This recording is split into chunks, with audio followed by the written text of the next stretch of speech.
何事にもとらわれずに自分の好きなものを自分なりに表現する、思いっきり表現するっていうのが原宿ファッションかなと思ってます。世界に、日本のオリジナルを発信していきたいので、みんなついてきてね。今回のこのカフェというのはまだ見ぬ東京っていうのがコンセプトで、新しい東京を提案するっていうのがすごくカフェの、大きなコンセプトですね。そしてモンスターってついてますので、モンスターに食べられてその中を、通ってモンスターのお腹の中に行くっていうようなカフェレストランの、デザインのコンセプトがあります。はい、それでやっぱりこの僕海外でのお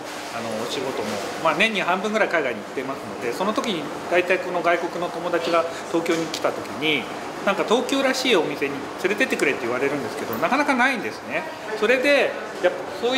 そういうことだったらこういったもう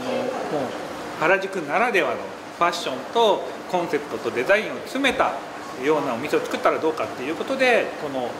カフェを作りました。僕が20年ぐらい前にやっぱり歩行者天国が原宿にあったんですけど、その時にいろんな全国から集まった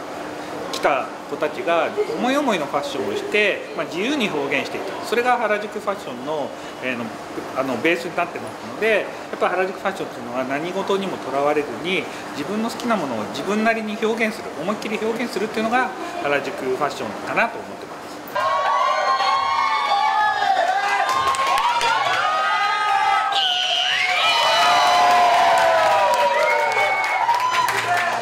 僕は色と衝撃っていうのが僕のコンセプトですので、必ず色を使って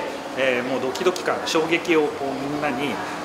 エキサイティングにこう与えるっていうのが僕のメッセージですので、そういったものを中心に使うようにしてますね。はい、でこのモンスターカフェにはモンスターガールって呼ばれる原宿の新しいアイコンがいますので、そのガールたちのファッションもすごく注目してほしい。このファッションは新しい原宿のファッションの提案になればいいなって思って、そのファッションもプロデュースしています。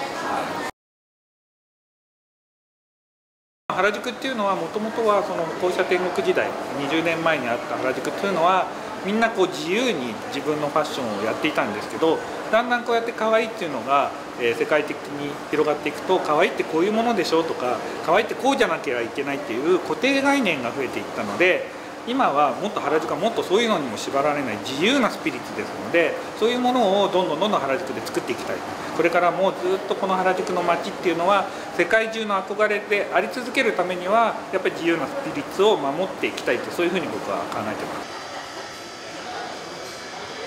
僕がこう見てみたい空間っていうのを作ってるだけに過ぎないんですけど、